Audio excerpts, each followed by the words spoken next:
Today I'm at Lagoon Park in San Rafael, California, and we're going to talk about how last year in 2024, there were over 1.7 million car repossessions, and I wonder how many more we're going to see this year in 2025. My guess is it's going to be more because the delinquency rate on the subprime auto market just reached all new record highs. So people who keep trying to say that the economy's great and there's nothing to worry about, nothing to see here, obviously are not looking at stats like this. They seem to not care that people cannot afford to keep their cars. It's no secret that people have resorted to taking out longer loans, and the average car loan these days is about 7 years for a lot of people. People have to buy used cars for more money that break more often and are more expensive to fix. Sounds like a great deal, huh? And particularly the lower income folks are falling behind on their payments more than most because obviously they have less money to go around. And you know what? Even though people are falling behind at record numbers, Wall Street continues to buy these loans that people are defaulting on. So your 401k or your pension plan might actually be investing in subprime auto loans right now. And the financial situation of the average car buyer continues to deteriorate in 2025 because the percentage of new car buyers that had credit scores below 650 was almost 14% in September. That is the highest amount of people with lower credit scores buying brand new cars since 2016. And the portion of subprime auto loans that are 60 days or more overdue on their payments hit a record of more than 6% this year, according to Fitch Ratings.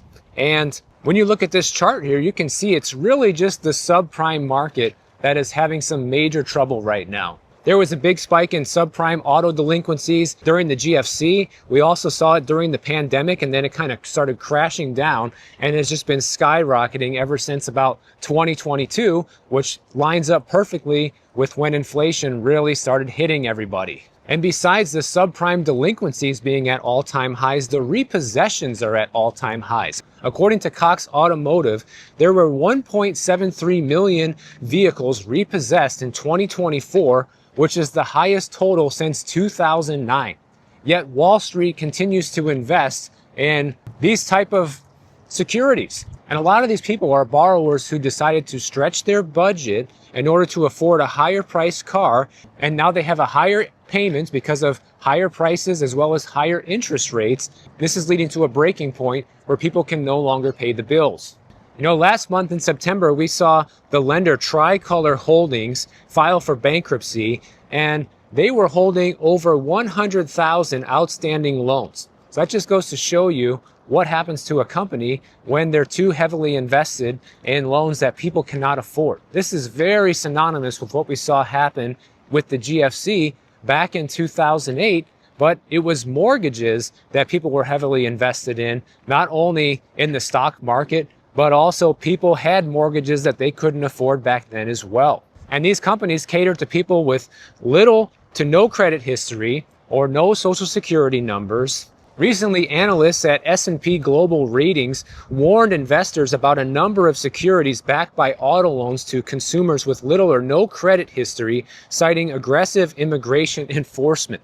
So this is literally what we saw happen back in 2008, guys. A lot of people had their investments wrapped up in these mortgage-backed securities, and a lot of these mortgage-backed securities were buying mortgages that were no good. You know, go and watch The Big Short movie. That can explain it a lot better than I can, but that's what happened in a nutshell. And then that's why you saw the stock market take a hit by 50% back then. If you go and watch that Big Short movie, one thing that's going to make you question what's going on here is, you know, in that movie, people thought that they were buying highly rated mortgages and people that could really afford the mortgages, but it turns out they were subprime mortgages. And I wonder how many people are invested in these subprime auto loans and aren't even aware of it. General Motors is also financing more and more lower credit score buyers right now. 12% of its loans so far this year have gone to customers with FICO scores below 620. And some of these subprime auto lenders are wisening up before it's too late, and they're actually pulling back on the amount of loans that they're giving so they don't end up in the same situation as Tricolor. For example, Consumer Portfolio Services, they're a subprime auto lender, and they've been pulling back on lending this year. And the amount of their outstanding loans that ended up in repossession more than doubled since 2022 to nearly $98 million worth in the second quarter of this year. So it's like, think about it. You're a lender. You have these loans, almost $100 million worth, that people are not paying. And then it goes to collections. How much of that money do you think you end up getting back? And this just goes to show you how exuberant the stock market is right now, because these rising delinquency rates have not been enough to spook the Wall Street investors because of how low the yields are for these bonds that are backed by subprime auto loans. So it's like there's so much money chasing the stock market right now that they don't even care that they're invested in subprime auto loans. Like, yeah, whatever, give it to us, we'll take it.